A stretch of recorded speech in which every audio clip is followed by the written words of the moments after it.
Yan,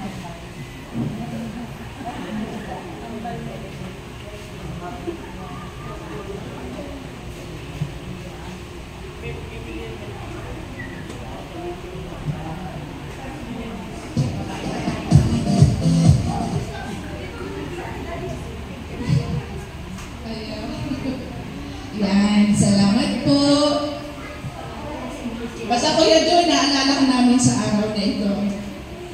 And I know you are celebrating together with us here. Okay, so ituloy na po natin. Tumutuloy na po natin.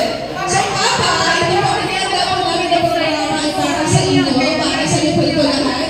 So ang mga po ninyo ay papasayahin ka at i-go to natin ka. Simulan na po natin pa, para masaya po ito agad pa. Sino po una at ikaw? Sige, mag-uuna po, syempre. Magbibigay Papa ng isang permission number, isang number, ang isa sa bawat anak mo na apo. Isang anak, may isang apo na magbibigay handog sa inyo ng pwedeng kanta, pwedeng sayaw, pwedeng yes. So, nakaready na po sila. Sisimula natin sa pinakapanganay. Okay, sa pinakapanganay po. So, ang unang po tatawagin syempre, ay, wait lang po, naglaho. Naglaho pang ating pinakapanganay.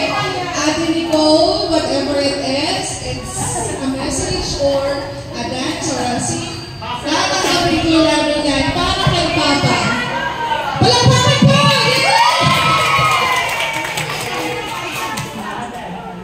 Ate Nicole,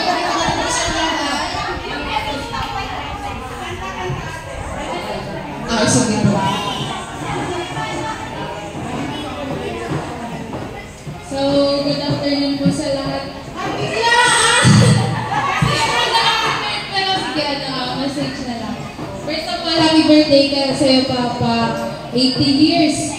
So, ako 20, ikaw 80. 60 years? 60 years old ka nung pinanganak ako. Ay, tama! Oh, so, dun sa loob ng 20 years na yun, naramdaman ko po yung care, yung love, lahat na inaano ni Papa.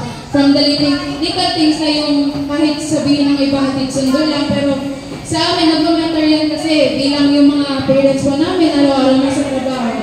Naramdaman po namin yung care, tapos yung support niya Papa sa mga bagay na gano'n.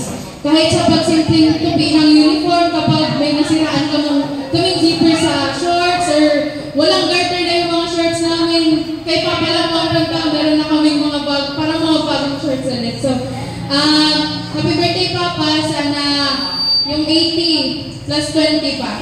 Or many more pa, yun lang. Happy birthday!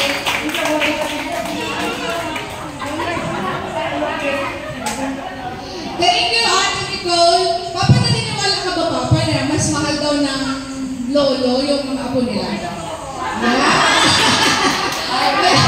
Sorry, friend, sorry, ate. Mas mahal daw ng lolo ang mga apo. Kasi ang dahilan daw dyan ay nakikita ng mga lolo at lolo natin yung maliit na tayo.